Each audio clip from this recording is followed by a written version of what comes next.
Morning, good afternoon, good evening, wherever you are around the world. I'm just so delighted that you're here again for another lesson on reinventing yourself, your impact.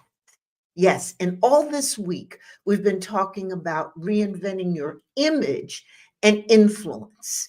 And this is the time where I share advice and skills that you can use every day to help you become a better, more confident woman in leadership. For those of you I haven't met yet, I'm Dr. Geneva, leadership expert and a master in reinvention. Listen, I believe that with the right mindset and skills, listen, anyone, particularly women, can become a more confident leader and they can positively influence communities, organizations, the teams they lead, the businesses they run. You can do it with those mindset skills, the attitude, the kinds of things that we talk about in this series and on this channel. And you don't need a fancy title to lead or, you know, be the initiator of change.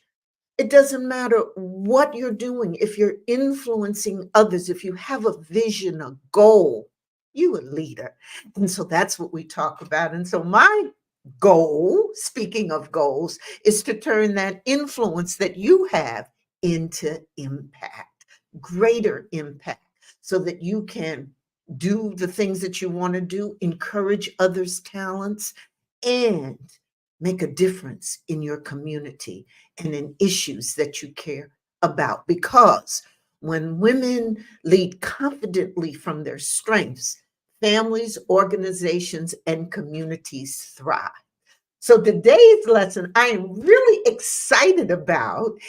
It's all about stepping into your power as a leader and owning your experience and wisdom that you have and making sure that when you speak, people just aren't hearing you, but they're actually listening and ready to follow.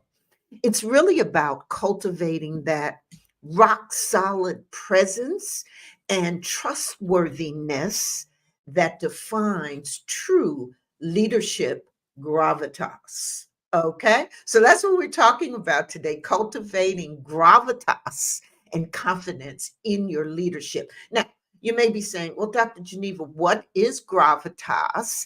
And so my view on it is it that your gravitas is, it's almost something that's hard to define, but you know it when you see it.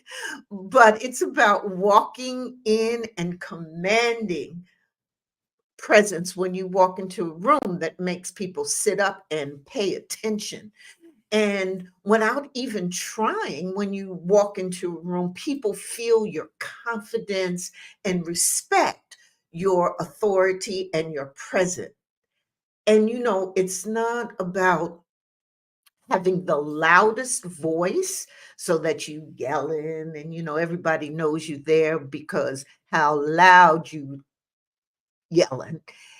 It's about having a voice that matters, that really says something, that speaks with conviction and knowledge and authenticity so that people can't help but listen and trust and follow. It's really that mix of confidence, poise, and authenticity that says, I got this. And you can rely on me. Okay. So I wanted to set the stage with my view and perspective on gravitas. Would like to, hear what you think. You can absolutely leave me a comment about gravitas and what you think it might be. And good morning to Sean. How are you? And how are things there in Spain? Ah, so good to see you. So today's quote, and I like to, set the stage with quotes. So today I've got two quotes. Okay. One is from Ruth Bader Ginsburg, who, as you know, sat on the Supreme Court and, was a leader that so many of us admire. And she said, fight for the things that you care about, but do it in a way that will lead others to join you. What you think about that one? And then the second one comes from Indira Nooyi, who was the former CEO of PepsiCo. And she is really viewed as one of the leaders, one of the glass ceiling breakers of our time. And she said, leadership is hard to define, and good leadership is even harder. But if you can get people to follow you to the ends of the earth, you are a great leader. Oh, what do you think about our two quotes? I would love to hear your comments. I just enjoy sharing those two quotes with you. So, as we talk about um, cultivating gravitas and confidence, let's think for a moment, um, about what these quotes mean. So, Ruth Ginsburg's quote about fighting for the things you care about. And so her quote really emphasizes the passion and persuasion uh, in leadership. And it's not just what you stand for, but also how you inspire others to stand with you. That's the key, so that you're not leading and you're going and you're charging on this path and you turn around and look and ain't nobody behind you. Okay. So, as a former Associate Justice of the Supreme Court, known for her tenacity and wisdom, what Ginsburg is really saying to us is about the importance of inspiring. And in fact, that inspiration, and when you're an inspiring figure, you in fact ooze gravitas. Okay, so then the other quote that we have from the former CEO of PepsiCo, that's similar. And she really points out that true leadership lies, again, in inspiring unwavering loyalty and commitment. And the leadership that really resonates deeply with others. And um, Noya is really celebrated for her innovative leadership style. And this is one of the things that she really felt strongly about in terms of the what I call the next level of leadership. So basically, she's saying, well, you could be a good leader, of course, if you can, you're leading there. It's hard to define, perhaps, but you could be a good leader. But we know for sure, in her view, if you get people to follow you wherever you go, then that's a sign of a great leader. So, again, that's what these quotes are saying. Would love for you to give me your thoughts about what you think about these quotes. And good, glad to hear that things are going well with you, Sean. And I'm so delighted that you're joining us today. So, 3 points I want to leave you with. One, as we've learned from these sayings of these leaders that we've heard about, it's important for you to discover and know your passion and purpose. And so this is what really drives and fuels your leadership. And when you can see the fire in the eyes of those that you're leading, you know that you'll rally others behind your cause. I remember one of the things that I would do frequently with my team is always set the stage with a story or something that had happened that was inspirational. I used to get letters from young people who just really poured their heart out about a service or a program they were involved in that we would create and develop or find funding for. And frequently, I would pull out a letter like that or tell a story about a volunteer that I ran into who was just so grateful for the opportunity to participate, to give, to make impact. And I would share that with my team, but really as most of what I talk about. And just sharing those stories of how people are impacted by whatever it is that you're doing. You could see fire in the eyes. I could see the gleam. I could see the smiles, the feel good, all of that.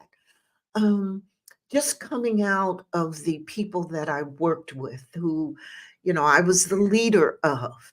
And so oftentimes those stories or the stage setters that I would use were deeply rooted in what I believed was important, my passion, my purpose.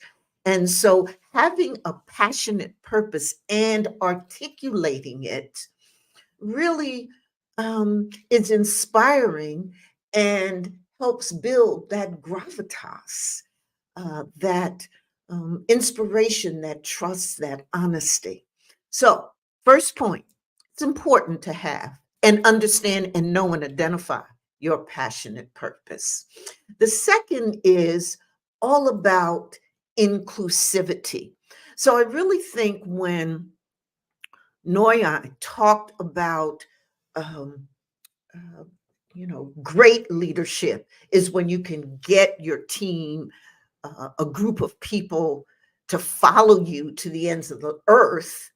That really is talking about how great leaders bring people along, which is the second point I wanted to make. And that's about being inclusive as a leader. That is, again, it don't matter if you're leading, if you got a great cause, if you're creating or want to create all this positive change and good.